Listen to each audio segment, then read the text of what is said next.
dire quelques mots avant de donner la parole à notre Rav. J'ai accueilli avec grand plaisir cette soirée. Et à cette occasion, je voulais vous dire que dans la communauté, j'ai connu des gens vraiment merveilleux. Parmi ces gens, ce sont tout d'abord ceux dans lesquels je suis pratiquement tous les jours en contact, c'est-à-dire ceux de l'UPJF, avec Claude Barouche et Edouard Amiach. S'ils ne sont pas là ce soir, c'est parce qu'ils sont à Marseille, animer une soirée avec 200-300 personnes, je crois, avec le député Hervé Mariton, pour parler d'Israël, pour défendre l'Israël. Parmi les autres personnes que j'ai vraiment appréciées dans la communauté, c'est bien sûr Michel et Gladys, qui font un travail exceptionnel et qu'on ne remerciera jamais assez, qui sont prêts à donner tout pour que les choses s'arrangent. Gladys, est-ce qu'on peut se passer du tout?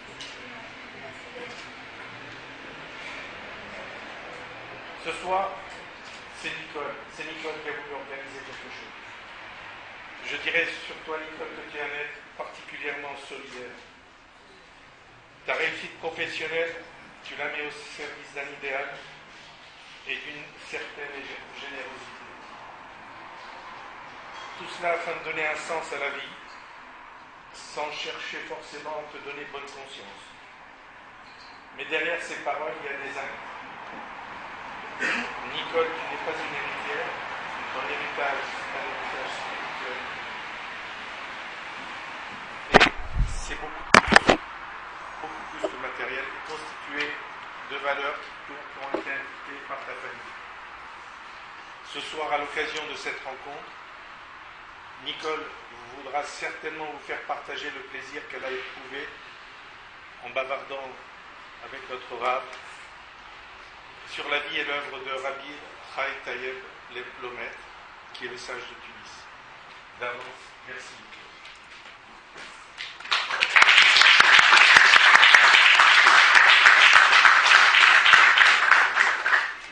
Avant de commencer, rentrez. Bonsoir. Avant de commencer, je vais demander à Madame Adjadj d'allumer la bougie pour le Ilou Nishmat, pour l'élévation de l'âme de Rabbi Chai Tayeb Lomet, puisque ce soir, tout ce que l'on va faire, c'est pour le mérite du tzaddik et pour l'élévation de l'âme, et que son âme, en retour, nous protège tous et nous amène tous la bénédiction. Donc il est de coutume juive d'allumer un cierge, une bougie, puisqu'on dit que la bougie est le symbole de l'âme. Donc Madame Adjadj, allez-y, allumez la bougie avec l'intention de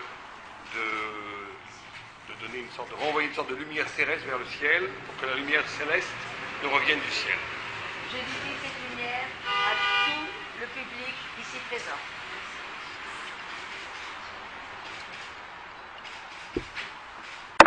Écoutez, les discours, j'aime pas ça.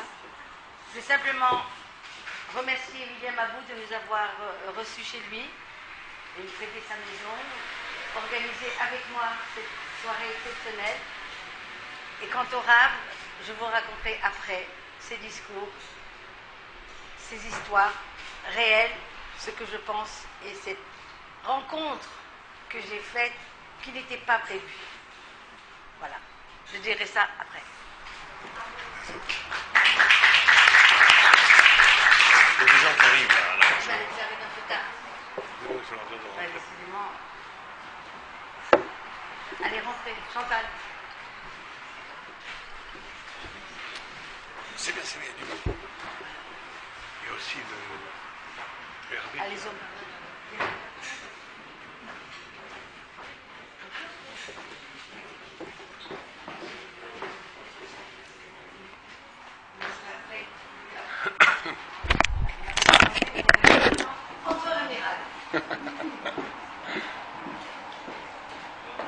Bien, alors on va commencer.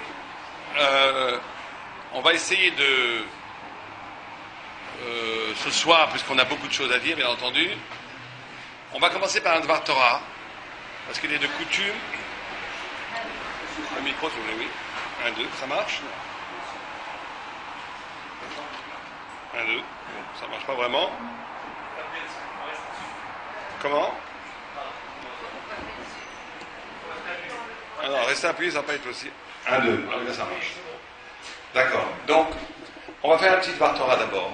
Parce qu'on ne peut pas parler de Rabbi Chaim Taib Lomet sans réfléchir un tout petit peu à des thématiques, à des sujets que lui-même a abordés dans ses textes. Donc on va essayer de parler d'abord de Torah. Après, je raconterai très rapidement, bien entendu, un peu la vie, l'œuvre et les miracles concernant Rabbi Chaim Taib Lomet. Et la troisième partie sera dédiée à l'expérience personnelle que j'ai eue avec mon ancêtre, Rabbi Chaim Taib Lomet. Et après, bien entendu, on parlera de la réédition du livre.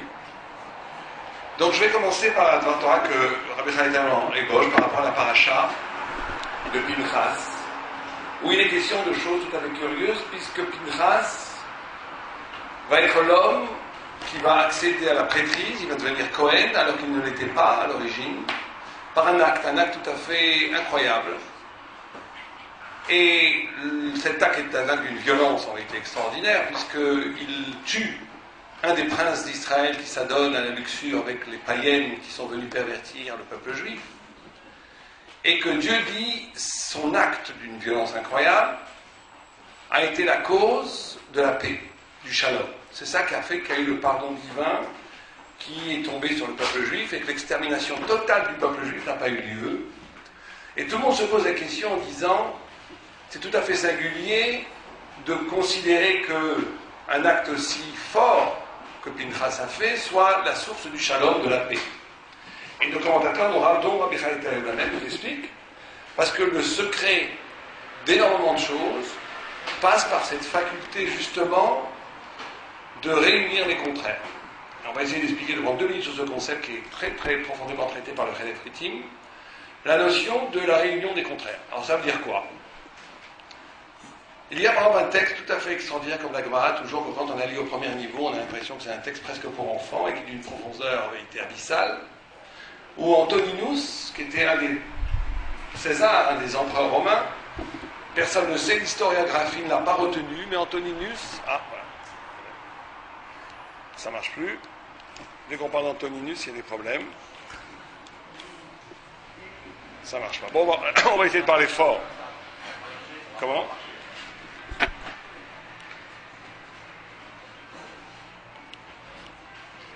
Bon, je vais parler fort. Non.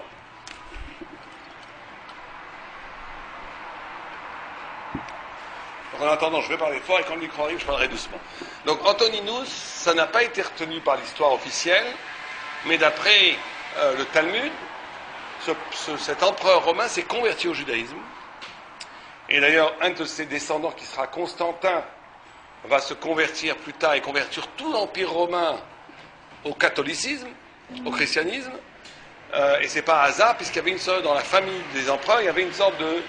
Alors c'était une civilisation complètement païenne, ils avaient une relation très très forte avec la Bible, avec la Torah, etc. etc. Et Antoninus s'était converti secrètement, il étudiait avec Rabbi Yehuda Hanassi, ce qu'on appelle Rabbeinu Akadosh, notre maître le saint, qui a compilé la Mishnah. Et Antoninus pose une question qui a l'air à première vue bizarre. Il pose cette question à Rabbi. Et il lui dit, je ne comprends pas comment Dieu pourra juger les hommes plus tard. Ça va. Il lui dit, je ne comprends pas comment Dieu va pouvoir juger les hommes plus tard, puisque le péché, l'âme et le corps pourront chacun se dédouaner. Le corps pourra dire, mais moi, je ne pouvais rien faire sans l'âme. Donc punis l'âme. Et l'âme va dire, mais moi, je ne pouvais rien faire sans le corps. Donc punis le corps. Et Rabbi lui répond, écoutez, par une parabole. Il lui dit, c'est très simple. Imaginons un roi qui a un très beau verger et qui demande à 2 gardiens de garder le verger. L'un est infirme, il ne peut pas se déplacer, et l'autre est aveugle. Et donc, il garde, le roi s'en va en voyage. Quand il revient, il dit, je veux absolument que mes fruits précieux ne soient pas du tout touchés par personne, vous êtes les gardiens. Quand le roi est très loin, que l'appétit des fruits se réveille, un des gardiens, l'aveugle, dit à l'infirme, tu ne voudrais pas manger un petit peu de ces fruits? L'infirme dit oui, mais je ne peux pas me déplacer. Alors l'aveugle lui dit oui, mais moi je ne les vois pas. Alors comment on va faire? Tu vas te mettre sur mon dos, et moi je vais te diriger, tous les deux, on va manger les fruits. Et quand le roi revient, le roi dit « Qu'est-ce qui s'est passé? Il n'y a plus de fruits dans mon verger. » Et l'aveugle dit « Mais tu ne peux pas me soupçonner, votre majesté, vous ne pouvez pas me soupçonner puisque je suis aveugle, je ne peux pas voir, je n'ai pas pu le prendre. » Il va voir l'infirme et dit « Mais votre majesté, j'espère que vous n'osez pas imaginer une seconde que c'est moi qui ai pris ces fruits, dans la mesure où je suis infirme, je ne peux même pas me déplacer. » Et ce que fait le roi, c'est qu'il met le malvoyant, le non-voyant, sur les épaules plutôt l'infirme sur les épaules de l'aveugle, et il les fouette les deux en même temps. Bon, ça c'est la Gemara qui veut dire une symbolique que Dieu ressuscitera le corps avec l'âme et les punira en même temps. Mais cette Gemara qui a l'air tout à fait comme ça, presque un conte, nous dit, les commentateurs, notamment le Maharal de Prague, mais d'autres, que ce qui était posé comme question ici par Antonin, à Rabbi, c'était sur l'origine même du mal.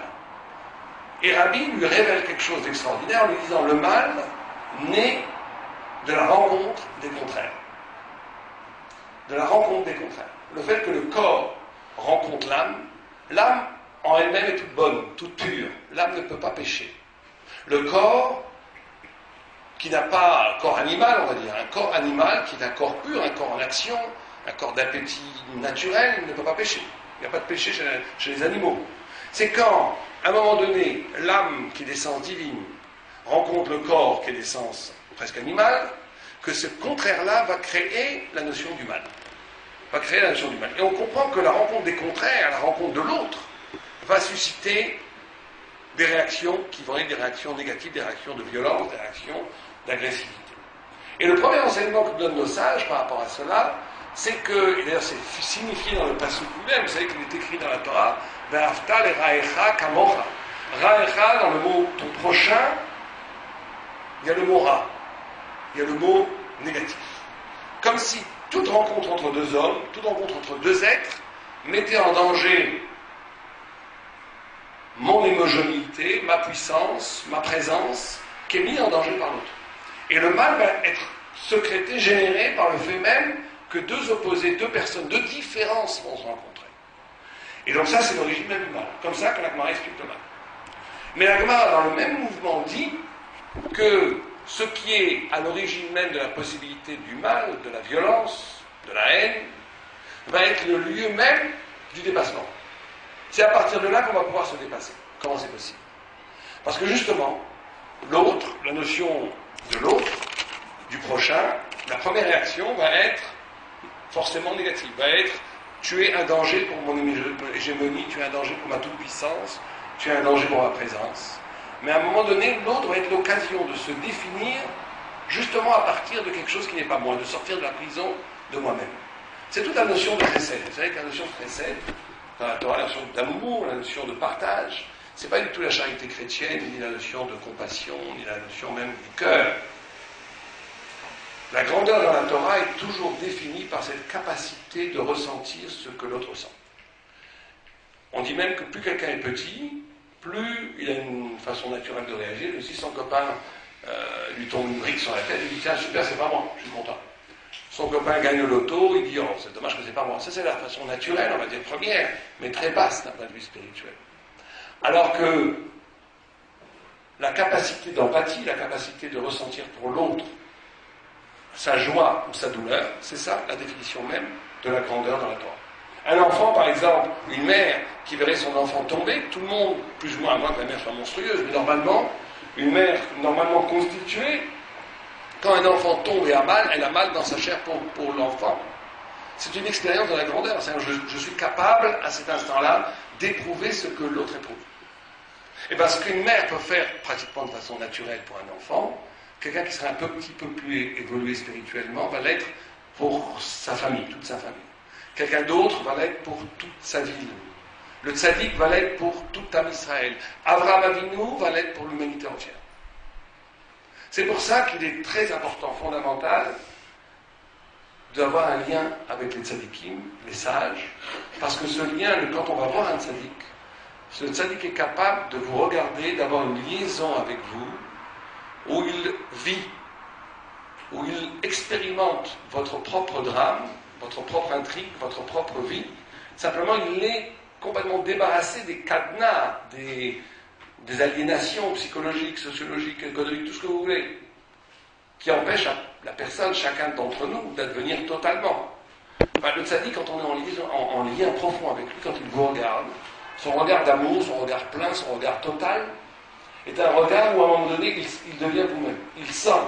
Il devient vous-même parce qu'il est prêt à accepter sur lui votre souffrance elle-même. Et donc il a cette capacité non seulement de vous ouvrir à une dimension de vous-même qui aurait été incapable de comprendre sans lui. C'est ça une vraie rencontre avec le tzaddik. Une vraie rencontre avec un Talmid Chacham. Et ce qui s'est passé d'extraordinaire avec Rabbi Chaim Taïeb Lomet, c'est que beaucoup de gens l'ont rencontré au-delà des frontières de la vie et de la mort. Ils se sont sentis... Hervé n'est pas encore là, mais je pense qu'il va venir nous raconter aussi des histoires. Celui qui organise le pèlerinage tous les ans sur la tombe de Rabbi Chaim Taïeb Lomet, des histoires incroyables. Parce qu'il est entré en relation à un moment donné dans sa vie avec quelqu'un qui a cette capacité de porter en lui l'amour de tout Israël, de tout juif. Et c'est ça la grandeur de la Torah. C'est beaucoup plus que de grandes prières, que de longues prières, qu'une spiritualité qui se polariserait autour d'un extase singulier, personnel, où ce qui est concerné, c'est ma propre relation verticale avec Dieu. La spiritualité dans la Torah, elle se définit fondamentalement par la capacité d'éprouver la douleur et le bonheur de l'autre. Parce que c'est ça, être spirituel, c'est cette ouverture-là, cette ouverture de s'ouvrir véritablement à l'autre. Au point où certains grands rabbinim ont dit qu'il peut y avoir des athées, entre guillemets, qui sont beaucoup plus spirituels existentiellement que des gens très religieux, parce qu'on peut avoir malheureusement des gens religieux égoïstes, qui ramènent toute pratique religieuse à leur bien-être, et on peut avoir des gens athées qui en vérité ne le sont pas, qui croient à l'être, qui en vérité ont une expérience de la vie où ils ont le souci constant de l'autre, et cette ouverture du souci de l'autre est un acte purement spirituel.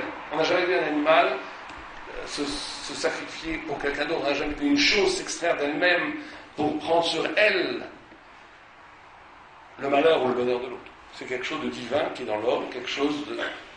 Et ça renvoie en vérité à cette notion, avant de passer directement à Rabbi Chaim Taïeb, je voudrais finir avec ça, à cette notion du kafoul, du double. Vous savez que c'est une notion fondamentale dans la Torah. Le tombeau, quand on parle du tombeau de Rabbi Chaim Taïeb Lomet, mais l'archétype, la racine de tous les tombeaux, c'est Marat HaMachpelah. Marat HaMachpelah à Jérusalem, à Hebron, pardon. Je dis Jérusalem, c'est un lapsus intéressant, parce que d'après la Kabbalah, le Marat HaMachpelah a un dîme, a une présence de Jérusalem. Mais à Hebron, ceux qui ont été à Hebron ont vu ce lieu absolument magique, extraordinaire, qui est la cave des patriarches, le caveau des patriarches, qu'on appelle Marat HaMachpelah, qui est un lieu incroyable. Et bien dans ce lieu-là règne cette dimension-là du double, du kafoul. C'est pour ça qu'on l'appelle Amarpella. Amarpella, ça veut dire double. Alors ça veut dire quoi double? Cette doublure, cette notion, c'est des concepts qui sont difficiles pour nous à comprendre, très très difficiles à comprendre, et même à accepter. C'est la notion, double, c'est pas 1 plus 1. Double, c'est la même chose en 2 dimensions. Marat HaMachpelah, ça veut dire que Abraham Avinu, Sarah Imenu, Yitzhak, Rivka, Yaakov, Rachel, Léa, quand Rachel n'est pas là-bas, dans tous les cas, Yaakov et Léa, tous les patriarches, aussi Adam et Ève, ont vécu dans ce monde-ci une dimension du Olam Haba. C'est ça qu'il faut bien comprendre. Quelqu'un qui est capable de vivre un instant, où cet instant est un instant de réel, un instant complètement vécu à l'instant même, un instant existant, dans la vérité du réel, mais qui renvoie à une dimension absolument d'infini, de l'éternité. Vous savez qu'il y a des grandes tzadikim qui mangent comme ça sur une table, ce qu'on appelle les tiches en yiddish, les tables, ils mangent et tout le monde est 300, j'ai été dans des tiches extraordinaires, il faut y aller quand vous êtes en Israël, ça vaut le coup de regarder, où vous avez un rabbi, un tzadik qui mange, un vendredi soir très souvent, et vous avez 300-400 élèves qui le regardent sur des bancs, comme ça en haut, qui chantent, parfois qui se taisent, et qui le voient faire le kidouche, qui prend pas 10, 20, 30 minutes, qui le voient manger le pain. Le geste lui-même, avant même la parole, est un enseignement. Le geste lui-même est le reflet de l'éternité. Cette capacité d'actualiser dans l'instant une dimension double, où il y a l'instant, la dimension du réel est complètement respectée, on vit la vie. On n'est pas, le judaïsme n'est pas un peuple d'ascètes qui refuse l'existence, le corps. Ça, c'est des pratiques spirituelles qui ne sont pas juives. Il y a une acceptation totale de l'existence de la vie, du réel et même du sensoriel.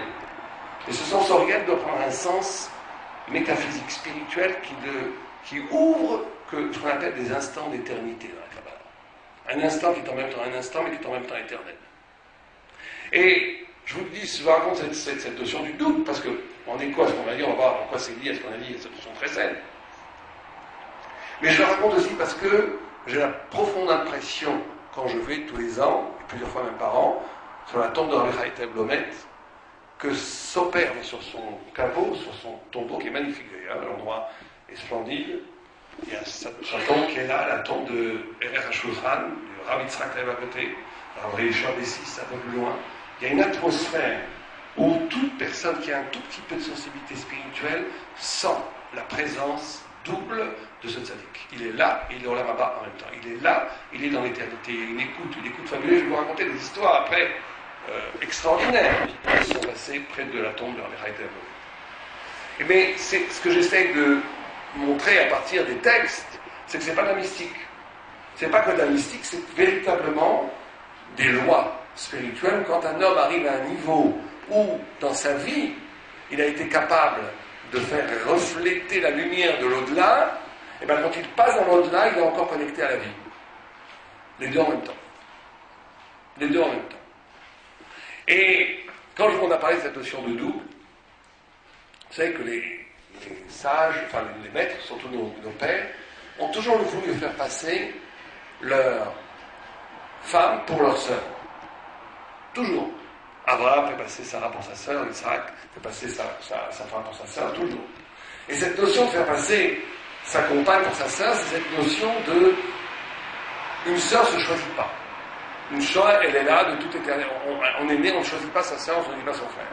C'est cette notion, encore une fois, de considérer que son époux, pas que son époux, ce qui nous arrive dans la vie, c'est jamais un accident.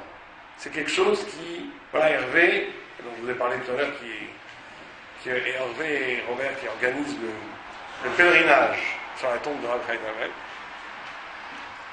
Asseyez-vous, asseyez-vous.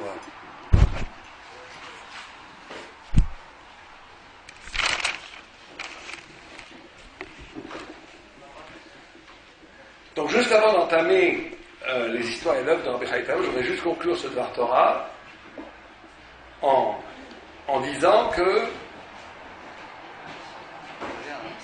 C'est quoi?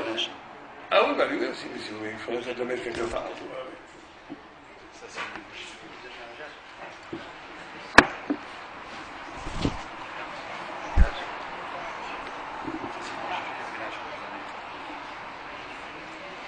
On va peut-être l'allumer après. Monsieur Abou, on va l'allumer à la fin du...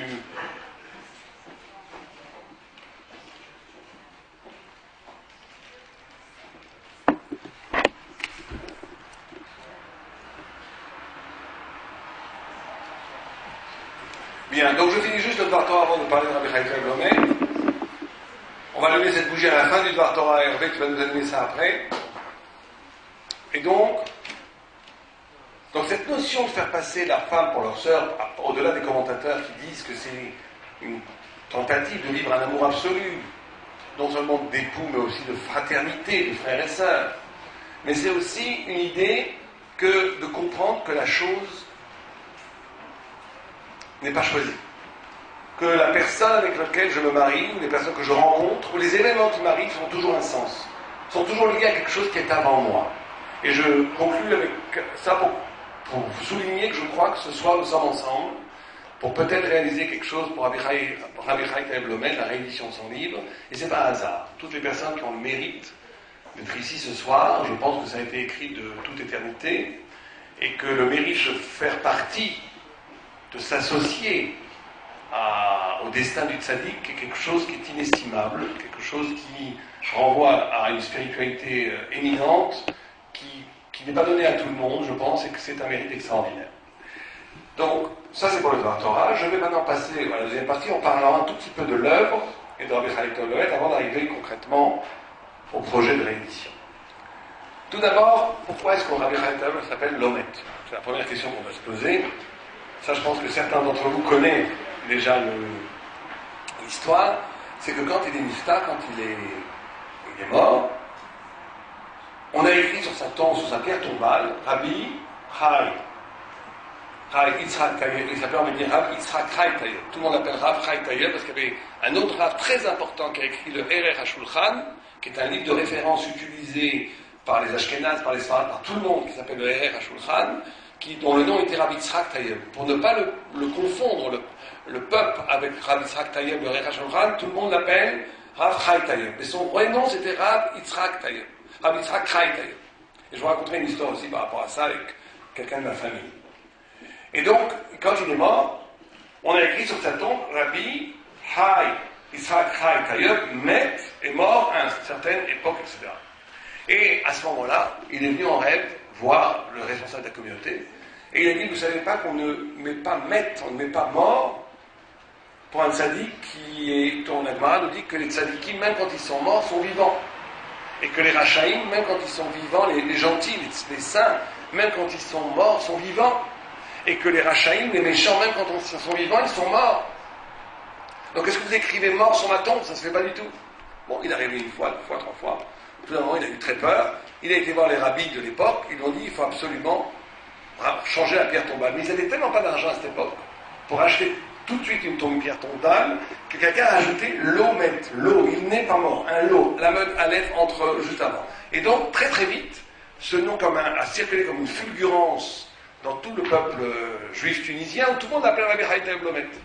Et donc ça a été son nom, et après quand ils ont trouvé l'argent pour la nouvelle Matseva, pour la nouvelle pierre tombale, ils ont dit on garde Lomet. On garde Lomet. Maintenant, il faut savoir que Rabbi Chai Tayeb a une vie tout à fait particulière, il étudiait à jour et demi, mais il ne faisait pas du tout partie on va dire, du Beddin officiel. On ne voit pas un seul recueil du Beddin, des textes qu'on voit dans la Beddin, qui signifiait, écrivait les naissances, les décès, les divorces, les mariages. On ne voit pas une seule fois le nom de Rabbi Chai Tayeb Lomet. Donc tout indique qu'il ne faisait pas partie du Beddin. Il n'était pas Dayan, le Beddin de Tunis. Il était un électron libre qui était infiniment respecté par les sages de son époque, mais il ne faisait pas partie il n'était pas officiellement inscrit dans les institutions du Beddin et du rabbinat. Et c'est d'ailleurs une des raisons pour lesquelles il y avait une pauvreté énorme. Il y a des histoires qu'on va raconter qui renvoient à cette pauvreté énorme. Il est né vers 1744, j'ai fait des calculs, et il est mort à 84 ans vers 1828, donc ça fait quand même beaucoup de temps. Certains disent quelque chose de complètement faux. Ils voudraient nier notre existence, puisqu'ils disent qu'il n'a pas eu d'enfant. Donc nous qui sommes les descendants de Rabbi Chai Tayeb Lomet, on n'existerait pas. Et un jour, quelqu'un m'a dit ça en public, c'est pas possible, vous êtes le descendant de Rabbi Chai Tayeb Lomet, puisqu'il n'a pas eu d'enfant, et qu'il ne s'est jamais marié. J'aurais pu argumenter en lui disant c'est pas vrai, mais j'avais la preuve irréfutable, et je lui ai dit, je te parie ce que tu veux qu'il a un fils, et tu pourras toi-même, tu seras obligé toi-même de l'admettre. Comment est-ce que la preuve est faite? Quelqu'un a une idée? Comment? Il avait un fils qui s'appelait Raphaël. D'où est-ce qu'on le sait? Parce qu'il a écrit dans son livre, le Chalep Ritim qui est ici, mon fils Raphaël m'a posé cette question, qui est une excellente question, et donc il répond à la question qu'a posée son fils. Donc si lui-même écrit qu'il avait un fils qui s'appelait Raphaël, il avait forcément un fils. Donc il avait effectivement au moins un fils, il en a eu peut-être plus, mais on ne sait pas. Il aurait eu au moins un fils qui s'appelait Raphaël, et qui était lui-même un grand Talmid Chacham, un grand érudit, puisqu'il posait des questions dont Rabbi Chai Tayeb Lomet trouvait judicieux de les écrire dans son livre et d'y répondre. Alors, je vais vous raconter deux ou trois histoires assez extraordinaires sur lui, qui sont connues, mais on va essayer d'en dégager peut-être aussi une sorte de morale.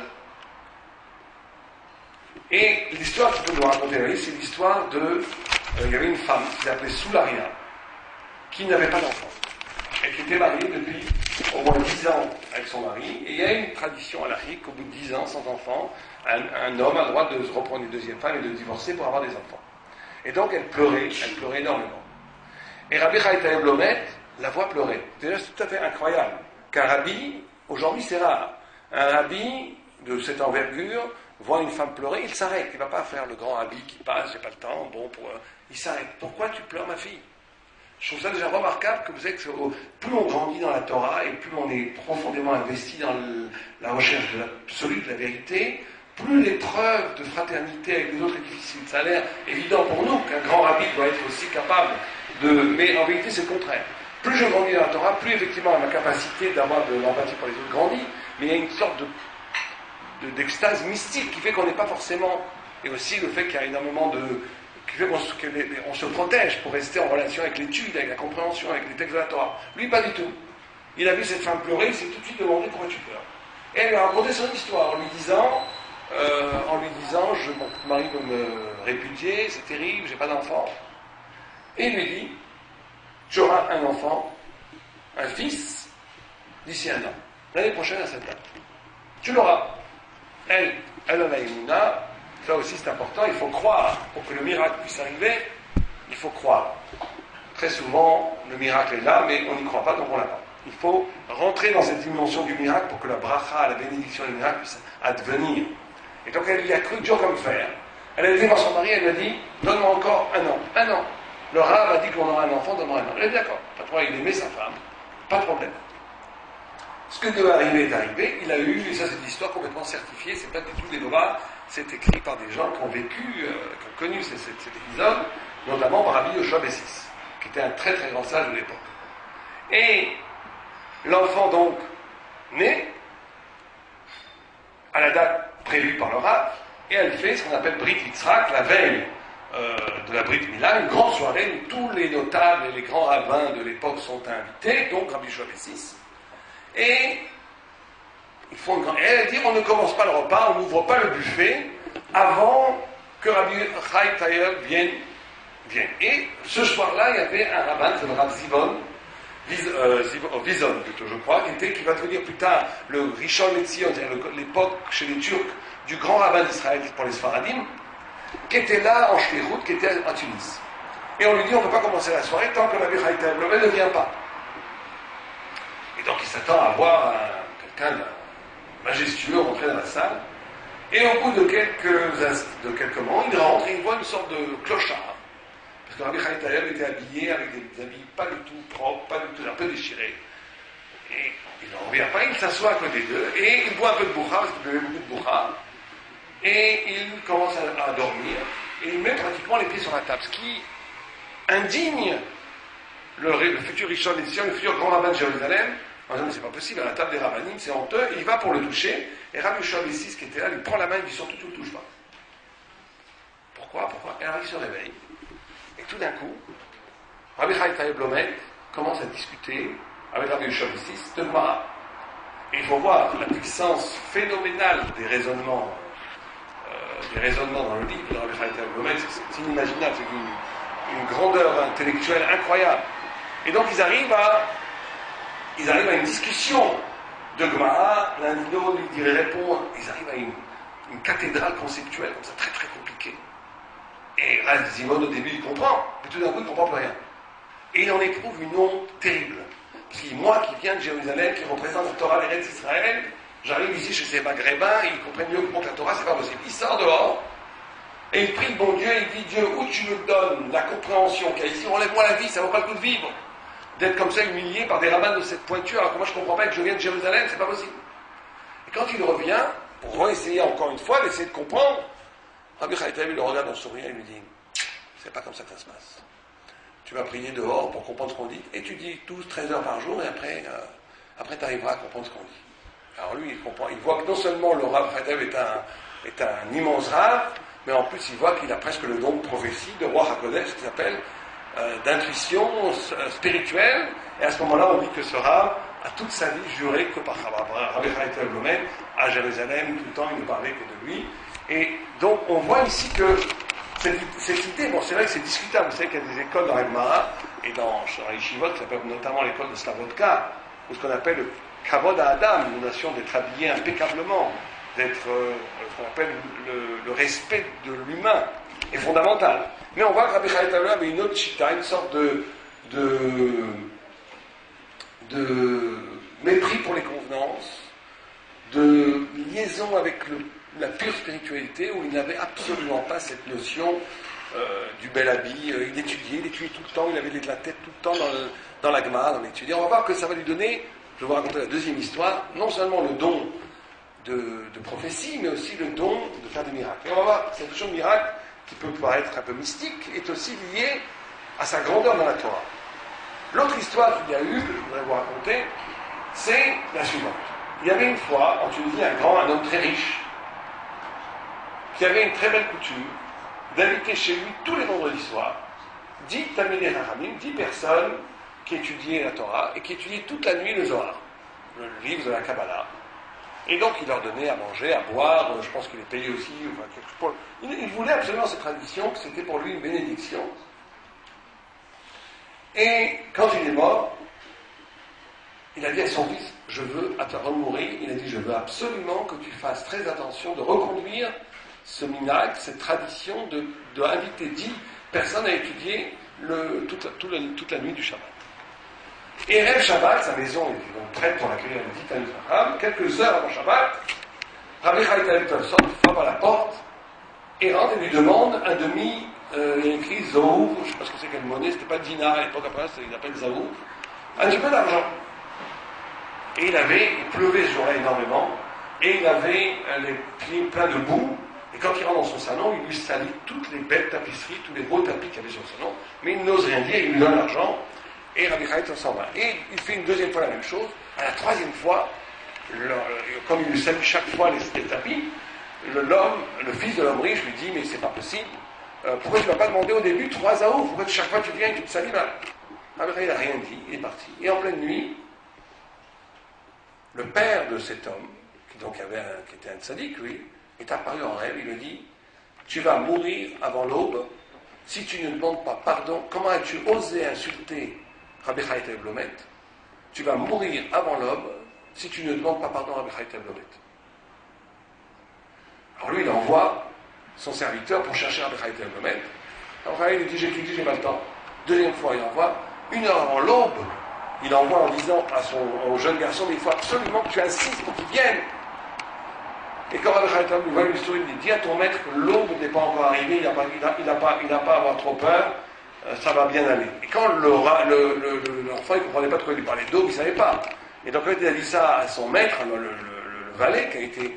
Alors là, il a compris que Rabbi Chaim avait le don de prophétie absolue, puisqu'il avait connaissance de ce rêve, il s'est déplacé lui-même, il a demandé pardon à Rabbi Chaim, alors il a béni, il a dit, ne t'en fais pas, il ne t'arrivera rien, fais tchouva, simplement il faut respecter la Torah. Ça aussi, ces notions-là sont des notions qui nous échappent un peu.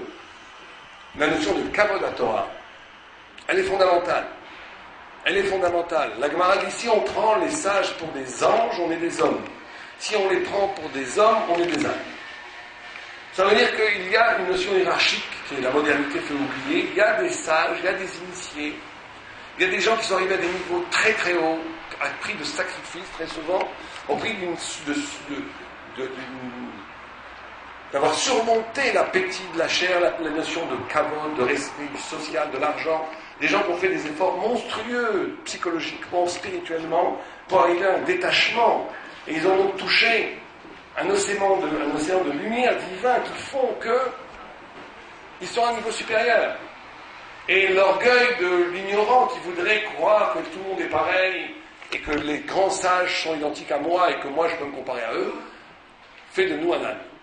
Et donc cette notion de distance, cette notion d'humilité, elle est fondamentale. De comprendre et cette notion du miracle aussi, elle est fondamentale. Vous savez que le miracle dans la Torah, c'est pas simplement mystique, c'est que toute personne, au fond de lui-même, est constituée au plus profond par la voix de Dieu. C'est que l'âme qui est en nous, c'est en réalité le reflet du souffle de Dieu. Puisqu'il y a écrit que le souffle de Dieu a été instauré en nous, et que c'est le souffle même de Dieu, et que si quelqu'un était capable de s'écouter vraiment, d'écouter son soi-même le plus profond, parce que la plupart des gens ne sont pas en rapport avec eux-mêmes. La plupart des gens, même eux-mêmes, ce sont des représentations qui leur ont été imposées par certaines sociétés, par les parents, par la société, par toutes sortes de choses. Ils n'ont pas de vrai rapport avec leur vrai moi. Mais si quelqu'un aurait un vrai rapport avec ce qu'il est vraiment, il serait capable de faire des miracles, parce qu'il est constitué à l'origine par le souffle de Dieu.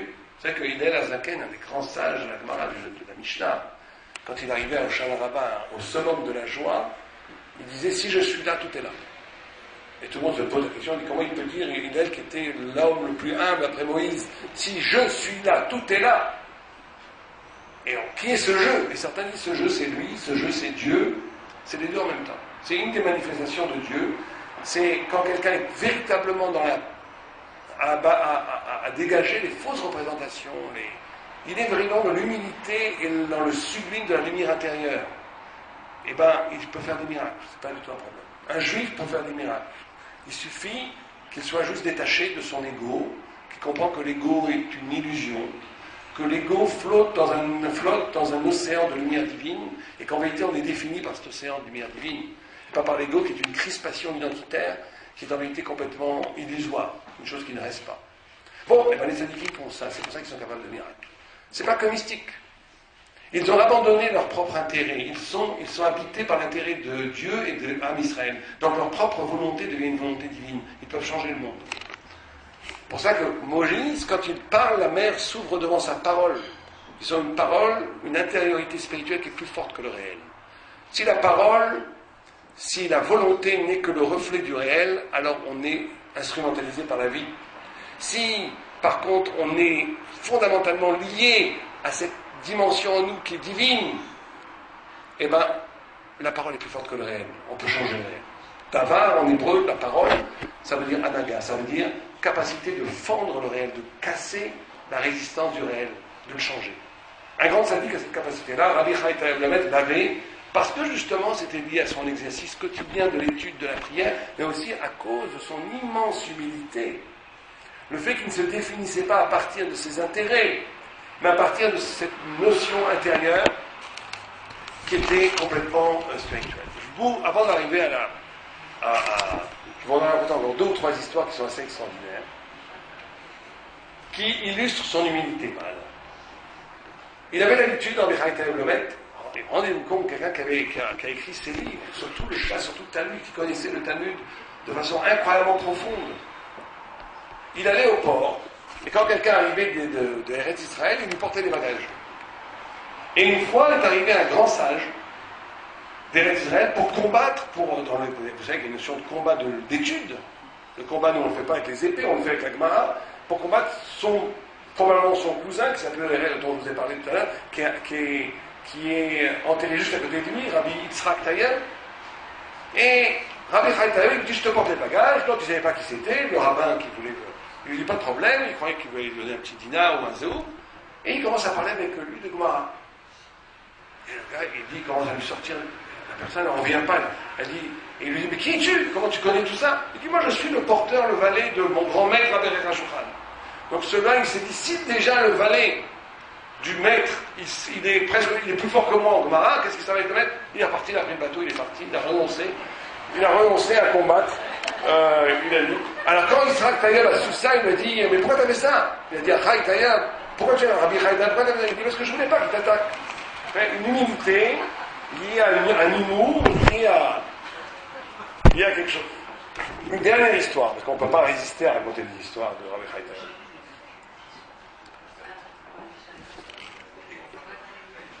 Une dernière histoire, et après je vous parler d'une histoire personnelle. Une dernière histoire. Vous savez que Rabbi Chaim Tayeb, un jour, est tombé très très malade. Et comme il était très pauvre, comme on l'a dit, ils ont fait une collecte pour lui. Oui, ils ont fait une collecte pour lui de 50 réaux. Là, c'est écrit dans le texte, Rouel. Rouel, quelqu'un connaît cette monnaie, je ne sais pas si c'était encore à l'époque, bon, sûrement pas. C'était de la monnaie turque, Rouel, pour aider Rabbi Chaim Tayeb. Et quand les deux envoyaient emmener l'argent, ils ont vu qu'ils s'étaient plus ou moins rétablis. Et qu'ils marchaient dans la cour, en marchant. Et alors, ils ont dit: oh, c'est pas la peine de lui donner 50 rouels, puisqu'il est rétabli, on lui donnait 25. Et quand ils lui ont donné les 25, il a regardé, il était étonné, il a dit: mais je comprends pas, quelqu'un qui se promène dans une cour, il perd 25 rouels? C'est-à-dire qu'il avait aussi, encore une fois, par un don de prophétie, il pouvait se salaire. Ils ont été tellement étonnés, ils m'ont donné tout l'argent, il a laissé se faire. Pardon, Rabbi, on n'a rien fait, ils lui ont donné. Une dernière histoire encore. Bon, ça, c'est toujours la dernière histoire. Une fois, alors regardez, ça c'est une puissance extraordinaire. Une fois, il n'y a pas eu de pluie pendant très longtemps à Tunis. Les rabbinim ont décrété un jeûne, comme ça se fait dans tout un Israël, quand il y a quelque chose, on jeûne. Rabbi Chaim Tayeb, il s'est levé, il a fait la prière, il a étudié comme à son habitude, il demande à sa femme de lui préparer un café. Sa femme, elle dit: mais tu sais pas qu'il y a un jeûne? Il dit: prépare-moi un café. J'ai besoin d'un café, je dois étudier, prépare-moi un café. Mais les rabbinim m'ont dit qu'on fait un jeûne. Je t'ai dit: mais prépare un café. Bon, elle écoute, elle lui fait le café. Tout d'un coup, il sort, il dit oh mon Dieu, je dois étudier la Gemara, je dois étudier ta Torah, c'est pour toi que j'étudie. Moi, je ne peux pas étudier sur mon café. Fais-le voir tout de suite. Tout d'un coup, des nuages noirs sont arrivés, pluie torrentielle. Alors il dit, non, mais moi j'ai pas demandé une pluie torrentielle qui va détruire le monde. Je veux une pluie douce, une pluie d'harmonie, une pluie de tendresse, une pluie de beauté. Tout d'un coup, une pluie de beauté est tombée. Il a bu son café, on n'a pas besoin de jeûner. Alors le voisin qui était un arabe, il a vu la scène, il a commencé à faire ses bagages, à vouloir quitter la maison parce qu'il louait la maison à un juif propriétaire. Le juif propriétaire, il est arrivé, il lui dit pourquoi tu te sauves? Il dit je veux pas bien à côté d'un lion. Il demande à Dieu qu'il pleut, il demande que ça arrive de commander. Et un jour je vais l'embêter, il va me demander que je meurs. Il lui dit t'en fais pas, il va rien te faire. Si tu es gentil avec lui et tu es respectueux, tu auras au contraire que des bénédictions d'habiter à côté de lui. Voilà. Bon, je pourrais raconter encore pendant des heures l'histoire après elle, mais on va pas. Je vais vous raconter des histoires particulières qui nous sont arrivées. Avant ça, pourquoi est-ce que, vous savez que le livre, le Khaled qu'on a réédité, donc qui est là, a été brûlé. Il ne reste que des morceaux du livre.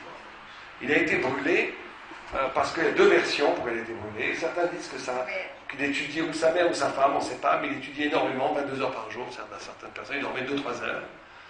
Donc, elle a considéré qu'elle allait devenir fou et elle l'a brûlé. Et alors, ils disent parce qu'il n'écrivait pas sur des cahiers, il écrivait sur des papiers comme ça, détachés. Et qu'une fois, sa mère est entrée pour faire de l'ordre dans sa chambre, il y avait un fouillis extraordinaire, avec des livres, des papiers partout. Et elle a cru que c'était des papiers qu'on pouvait jeter. Et lui, là, quand il est rentré, il a eu un choc terrible, parce qu'on l'a détruit sa Torah. Et certains disent que c'est pour ça qu'il s'est mis à boire de la bourra. Même moi, je ne crois pas à cette interprétation. Je pense qu'il buvait de la bourra pour l'inspirer, pour trouver les chidushé Torah. Je ne pense pas qu'il faut tomber dans le psychologisme, qu'il s'est mis à boire parce qu'il a eu trop de peine. C'est pas digne de Rabbi Haït Ablomet. Mais en tous les cas, dans la Kabbalah, dans les hauts textes de la mystique juive, on dit que des textes brûlés, ça a une signification. Vous savez que Rabbi Nachman de Breslav, il écrivait tous les jours une page qui était considérée être comme la page parfaite de la révélation. Il apprenait, il la brûlait. Il arrivait à un niveau d'écriture absolue, et il a brûlé ce qu'il dit, le monde n'est pas assez ample pour recevoir cette idée de Torah. Il fallait qu'elle retourne au monde, une sorte de sacrifice du sens, une sorte d'écriture totale. Le rêve peut-être même de l'écrivain Total Goy, qui rêverait d'une écriture qui serait tellement puissante qu'elle n'est pas donnée à lire, qu'elle doit repartir, elle doit rejoindre son origine. Et donc la notion que Rabbi Haitel a eu son livre à quart, trois quarts, deux tiers, brûlé n'est pas innocente. C'est aussi certains très très grands sages qui ont eu ce mérite d'avoir cette notion de livre brûlé. Donc je vais conclure avec 5 histoires qui me sont arrivées personnellement. Tout d'abord, comment j'en suis arrivé à cette histoire de m'intéresser au Rabbi Haït Ablomet, outre le fait que mon père me disait j'ai des ktabiat de lui, des écrits de lui, dans ma maison qu'on est son descendant direct. La mère de mon père, c'était une taïeb qui a reçu, puisqu'elle était fille unique, les écrits que j'ai chez moi, qu'un jour je rééditerai, mais pour le moment je ne les réédite pas parce que c'est de la Kabbalah pure, et j'ai montré ça à un très grand kabbaliste qui m'a dit de ne pas les toucher, de ne pas les rééditer pour le moment. Mais il m'est arrivé des histoires, parce que moi j'étais dans le monde des yeshivot, j'avoue mon crime ashkénaze, où j'étudiais complètement dans la méthode ashkénaze, j'étais pas du tout dans la tunisianité, on était très occidentalisés, etc., etc. Et ça s'est passé en plusieurs étapes, cet intérêt pour Rabbi Haït Ablomet. La première étape, c'est passé à un rêve. Ma belle-sœur a eu un rêve, qui était même pourtant ashkénaze, un rêve tunisien, a eu un rêve où elle a été dit que je devais écrire, rééditer le rêve. Bon, ça peut être un rêve, comme ça peut être un rêve, quoi. Donc j'ai dit, bon, pourquoi pas, j'ai commencé à lire, à étudier les choses, et j'ai trouvé ça tellement extraordinaire, le texte, que je dis merci à ma belle-sœur énormément, parce que avant même de l'hériter, moi j'ai été nourri par ces textes de façon extraordinaire, par la profondeur, la beauté, la clarté, l'humour qu'un des textes de Rabbi Haït Ablomet. Une autre histoire, un jour j'étais à la yeshiva, mon père m'avait donné un des textes de Rabbi Haït qu'on a à la maison, qui est toujours chez moi, et j'étais à la yeshiva à Jérusalem, et toute la chambre a complètement brûlé, tout a brûlé. Au point, quand je vous dis brûler, c'est pas juste brûler, c'est que tous les murs étaient noirs. Tout était noir, ça n'y avait plus rien. C'était un four, c'était une chambre dans la vieille ville de Jérusalem. Vous savez, comme ça, qui sont comme un four, en chaux. Bronze et des pierres, des murs de 2 mètres, avec de la chaux qui était ronde comme ça en haut. Il y a eu un feu terrible comme un four. On a dit qu'il faisait presque 1000 degrés dedans. Tout a brûlé, moi j'avais plus rien, plus de costume, plus rien, tout avait brûlé chez moi. Et je vous promets que c'est une histoire véridique que j'ai vécue moi-même. Il y avait un petit carré blanc. Un petit carré blanc dans cette pièce. Et ce petit carré blanc n'est pas plus grand que 2 fois ça. Pour ne pas exagérer. Oui, 2 fois ça, ou 3 fois ça. Près de mon lit, je me souviens, le lit était complètement ravagé, il n'y avait plus de lit. Tout était affreux, parce qu'il y a eu l'eau en plus. Bon. Et les pompiers sont venus, et il restait un petit carré blanc, incompréhensible. Qu'est-ce qu'il y avait dans ce carré blanc? Les écrits de Rabbi Chaim Blum que j'ai encore dans mon tiroir secret à Jérusalem. Quand j'ai vu ça, j'ai dit, il va falloir que j'active la réédition, parce que je vois qu'il se passe des choses, il se passe des choses que... Ça, c'est une histoire que j'ai vécue moi-même, donc c'est pas du tout. Troisième histoire qui est absolument extraordinaire. Extraordinaire, je vais vous la raconter. Je ne savais pas que Rabbi Chaim, comme je vous l'ai dit au début, s'appelait Rabbi Yitzhak Chaim. Je ne savais pas. Je croyais qu'il s'appelait Rabbi Chaim. Donc j'ai appelé mon premier fils comment? Chaim. Mon deuxième fils, je l'appelle David. Tout le monde comprend que si je savais qu'il s'appelait Rabbi Yitzhak Chaim, je l'aurais appelé mon premier fils. J'aurais déjà brûlé toutes les cartouches, j'aurais appelé mon fils Yitzhak Chaim, bien entendu. Non. Donc mon deuxième fils, je l'ai appelé David. Et le troisième enfant, Baruch Hashem, enfin, il y a eu des filles avant, mais ma femme était enceinte de ce troisième fils. Et d'habitude, on n'a jamais eu de problème, moi et la femme, on trouvait le nom comme ça juste avant, sans problème. Et là, elle me dit un non, surtout pas. Je lui dis un non, surtout pas. Un non, surtout pas. Bon. Une semaine avant la naissance, je lis le Chelef Litim, et tout d'un coup, c'est incroyable que d'ailleurs, je n'ai pas remarqué avant. C'est quand même écrit noir sur blanc. Je vois, comme vous voyez ici, si vous voyez, Yitzhak Chaim. Et je dis à ma femme, attends, il s'appelait Yitzhak? Alors bien sûr, on a trouvé le nom du troisième fils de Yitzhak. Quel jour a eu lieu la Brit Mila de mon fils Yitzhak, que j'ai appelé Yitzhak, pour Rabbi Chaim? Le Yud Tet Kislev, qui est la Iloula où on va en Tunisie avec Hervé, le Yud Tet Kislev, le jour de la naissance et de la mort, on dit que d'après la tradition, il est mort et est né le même jour, de le Yud Tet Kislev. Donc là, on a vu un signe aussi très important, comme s'il y avait des âmes, une sorte que cet enfant devait être circoncis et porter le nom du jour d'Aïloula dans les Chaïta Eblomet. C'est d'ailleurs ce jour-là où je n'ai pas été en Tunisie, puisqu'il a fallu que la circoncision se fasse à Jérusalem, etc. Et je vous raconterai encore une ou deux histoires qui sont passées, mais pas à moi directement. Là, au dernier voyage, on était en Tunisie. Et donc j'avais des livres en Hachem. Et un homme qui a lui permis la réédition de ce livre. Et donc, vous le verrez dans la première page avant. Il avait une de ses filles, bon, je ne veux pas dire son nom parce qu'il doit être à discrétion, il avait une de ses filles qui n'était pas mariée. Depuis 10 ans qu'il essayait de la marier. Et bon, moi, je n'avais pas fait attention, et on était sur la tombe de Rabbi Chaim Blum. Et c'est lui qui m'avait plus ou moins invité aussi à la Iloula. Et il me demande tout d'un coup, c'est un homme très très généreux et très discret, pas du tout qui la ramène jamais, bon, très très un homme formidable. Il me dit, écoute, fais-moi une bracha, je veux que ma fille se marie, il en a marre, ça fait 10 ans. Et tout d'un coup, j'ai senti comme une injustice. J'ai dit, cet homme qui a aidé à la publication de Rabbi Chaim Blum, qui est si gentil, c'est impossible que sa fille ne se marie pas. Et donc j'ai pris le risque en lui disant, il pourra me le raconter lui-même, j'ai pris le risque en disant, ta fille sera mariée avant cet été, c'est Rabbi Chaim Blum qui te le dit, c'est sûr. Parce que je pensais que c'était impossible que quelqu'un ait fait tant de choses pour Rabbi Chaim Blum, que Rabbi ne le rende pas. Et j'étais au Hachem à son mariage, il y a un mois à Jérusalem. Elle avait quel âge? Elle avait donc 32, 30, je pense. Donc ça, c'est sûr que c'est la force du sadique, ça n'a aucun rapport avec nous, ça a absolument, je vous rassure, ça n'a aucun rapport avec nous, ça a un rapport fondamentalement avec la force du sadique. Dernière histoire, et c'est pour ça que je suis ici d'ailleurs, enfin, entre autres, les choses sont combinées de façon miraculeuse, aussi parce que Mme Adjan, je vais en parler en 2 secondes. Permettez, je vais rebondir sur Oui. Mme Adjan et vous. Je vais vous raconter quand même. Le rabbin Raphaël Saada, comme vous voulez, non, je pense que tout le monde m'entend. Et il venait me voir tous les ans, comme ça, il venait d'Israël, on avait l'habitude avec ma nièce, et je te présentais un rabbin, je dis, les rabbins, j'en ai trop, j'en ai marre. Bon. On n'en a jamais assez, les rabbins. Je respecte.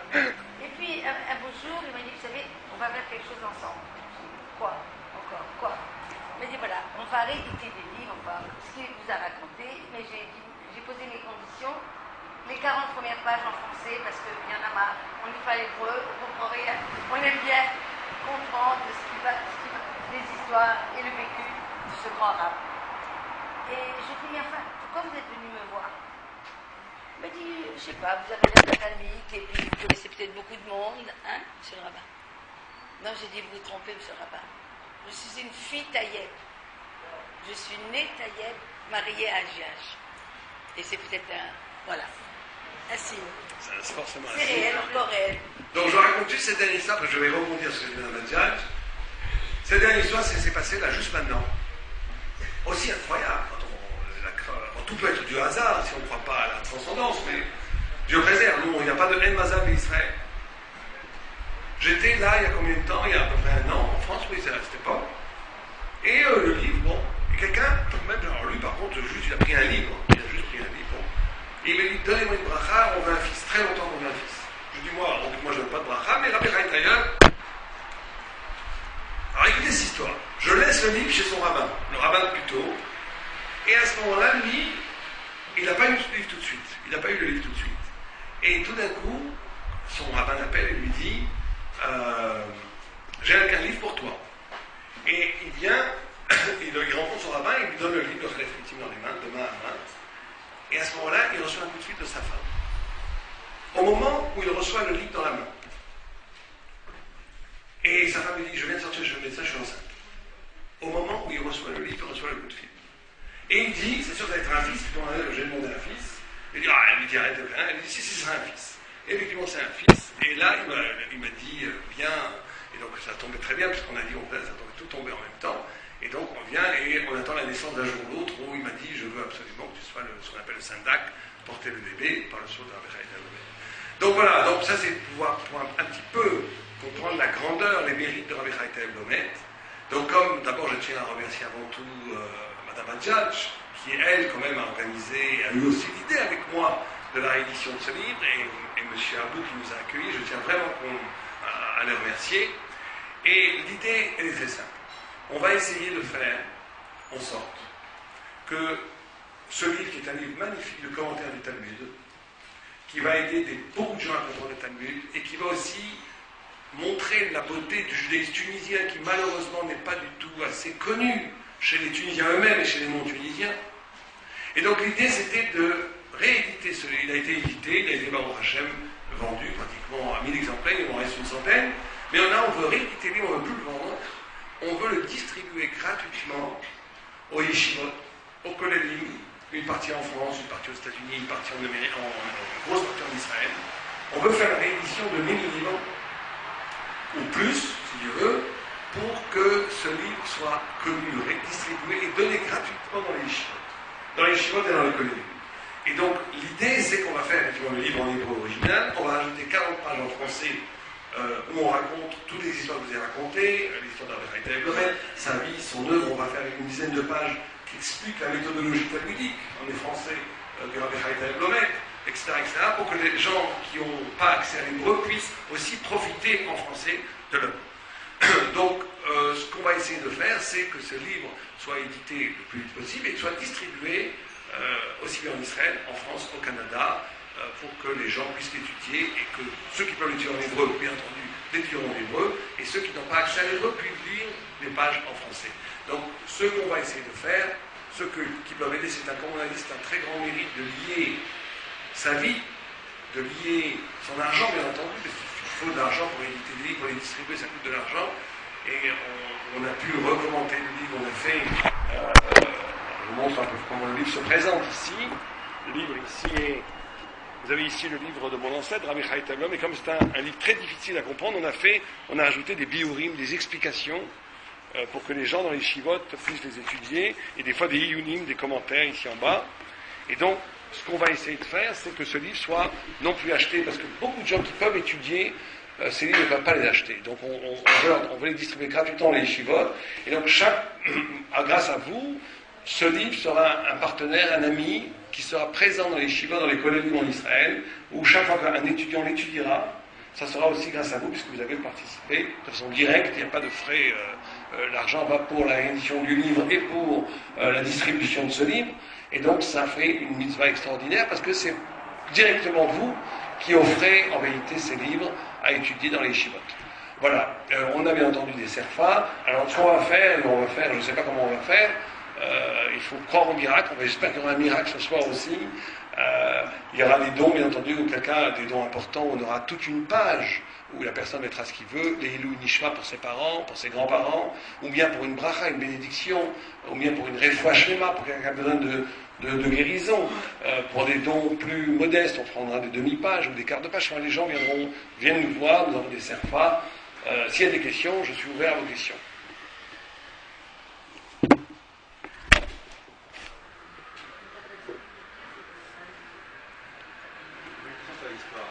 Comment? Allez-y.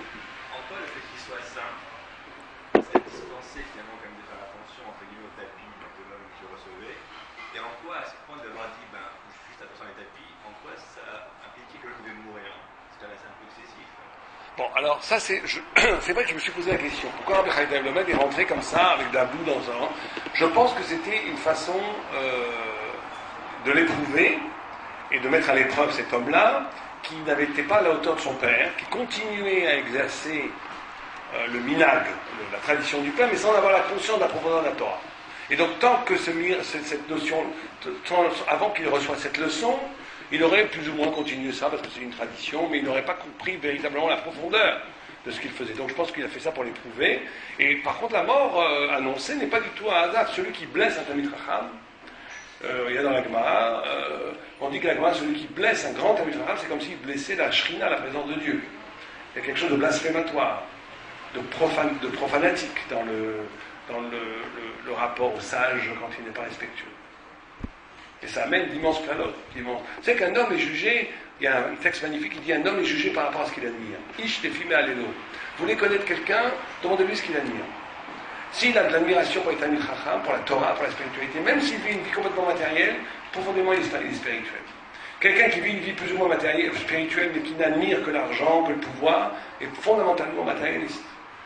Un homme est jugé par rapport à ce qu'il admire. Or, c'est dans sa capacité d'admiration, de respect, que la bénédiction ou la malédiction rentre dans la vie. Voilà, c'est d'autres questions. Il y a le Sabri Nagiage de Guadeloupe qui est arrivé avant-hier, avec mon fils, le cerf, il voudrait faire un don. Très bien. Attendez, on va marquer pour... Est-ce qu'on peut mettre bien sûr ce qu'on veut? Oui.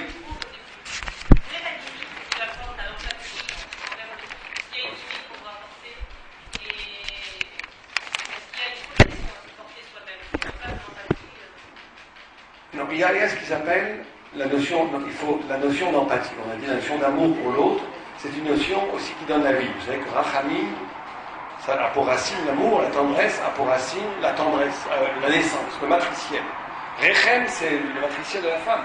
Et c'est en même temps l'amour. C'est la capacité, en aimant l'autre, en aidant l'autre, de lui donner vie. Mais si on voit qu'on est dans l'autre, ça ne lui donne pas vie, mais au contraire, ça le renforce dans son égoïsme et tout, alors là, il faut s'arrêter. C'est là où on s'arrête. C'est ce qui est écrit à la Torah, Asur et Rachem à la Shotim, c'est interdit d'avoir de la pitié pour les idiots qui ne changent pas. Donc il faut effectivement aimer, aider, mais ce que si cette aide est relayée par le fait que la personne va utiliser cette aide pour se sortir de ses problèmes et pour évoluer. Mais si en aimant l'autre, il en profite pour continuer, alors c'est interdit, ça au contraire, il ne faut pas. Bien, on va commencer les bénédictions, donc pour ceux qui font un don. Alors qu'est-ce que je marque? Très très bien. Alors vous me dites ce que je marque ici. Pour les familles. Hervé, tu voulais dire un mot, toi aussi? Alors vas-y, parce qu'en attendant que quand je prends les dons. Famille Asaraf. Pour la famille. Oui, tu vas faire les serfs, toi. Famille Asaraf. A2S, ARAF. ARF. RAF. Et AGH. HA. 2G. IAG. Qu'est-ce qu'on marque? On marque les prénoms, c'est pas la peine. Non, ça tu mets la famille, mais vous voulez pourquoi? Pour la santé, la longue vie, les bonnes santé, choses. C'est moi qui ça en est aussi. Et c'est là, là. Parnassa. Voilà. Et longue vie jusqu'à 120 ans. Longue vie. Est-ce qu'on met les prénoms ou pas? C'est pas la peine. Non, si vous voulez, on peut les mettre. Ça peut être sympathique pour les Ça peut être des prénoms. Alors, à Sarah, marqué ici Edmond, Marie. Il y en a plein, hein. Attendez. On a une grande famille. C'est bon, c'est bon. Y. Bruno. Dove. Valérie. Virna. V-I-R-N. Johanna. Virna, N-A. Johanna. Comment vous l'écrivez? J-O-H-A-N-A. A-N-A. Et je vous donne les enfants, c'est important les enfants. Allez-y. Alors, Eden, Ethan, Aaron, ah, il n'y a pas d'H, Aaron, Chirel, Chirel? Ruben, Hein? Ruben, Comment vous écrivez ça? R-U-B-E-N, Ruben.